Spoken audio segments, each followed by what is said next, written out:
যেরকম পাচ্ছে রাত্রি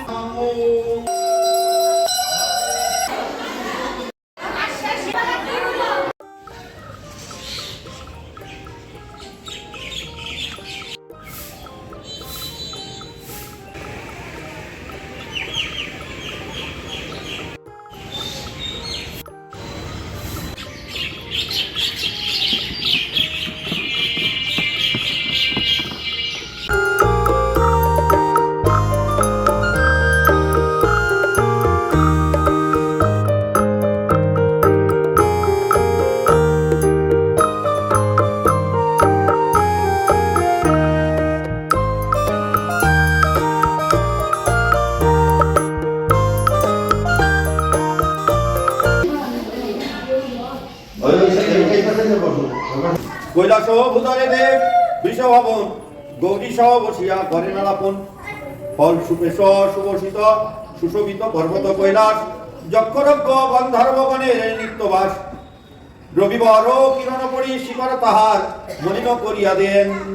দেয় বরণ সোনার আনন্দে পার্বতী সতী জিজ্ঞাসেন শিবে কহদেব কোন ধর্ম শ্রেষ্ঠ হয় তবে দিবাব্রত অনুষ্ঠানে কোন তপস্যায় ধর্ম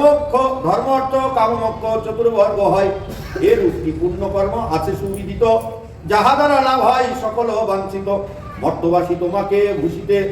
ভূষিতে ধরাতলে অনায়াসে পারে বলো কি কর্ম করিলেন শুনিয়া পার্বতী বাক্য কহেন শঙ্কর শুনো দেবী কোন কর্ম মম প্রীতিকর ফাল্গুন মাসের কৃষ্ণপক্ষের চতুর্দশী তিথি শিবরাত্রি নাম খ্যাত অন্ধকার নিশি ব্রত উপবাস করি যেদিন যেজন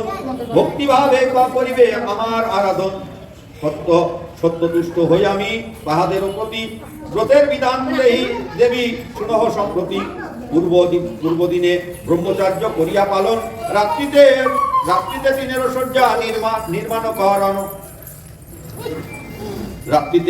রাত্রিতে তিনের শয্যা নির্মাণ করণে তাহাতে শয়ন করি আমাকে সরিবে রাতকালে সত্তর করিয়া গাত্র দান নদী কিংবা সরোবর জলে করি স্নান বিল্ল বৃক্ষ মূলে গিয়া প্রণাম করিবে আবশ্যক মতপত্র সংগ্রহ করিবে একমাত্র বিল্ল দলে তুষ্ট আমি হই কয়টা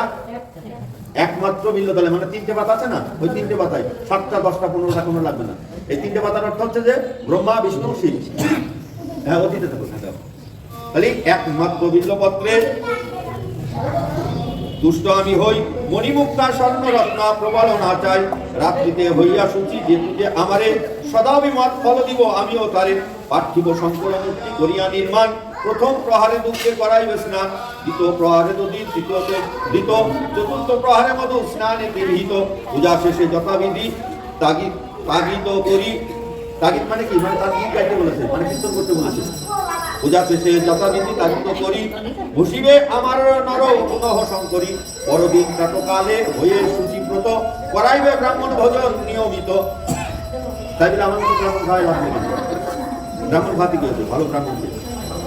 এই শিবরাত্রি মতো যেগুলো করিবে অনায়াসে যেইজন আমাকে ভূষিবে কঠোর তপস্যা আর দান যোগ্য যত কোন কর্ম নহে তুল্য শিবরাত্রি মতো এই ব্রত আচরণ অলিকা অলভিয়া বঞ্চিত নিরামিষ অভিসান্ন করিব ভোজন ব্রতের মহাত্ম এবে করহ শ্রবণ পুণ্য লাভ হয় শুনে যে সেই বিবরণ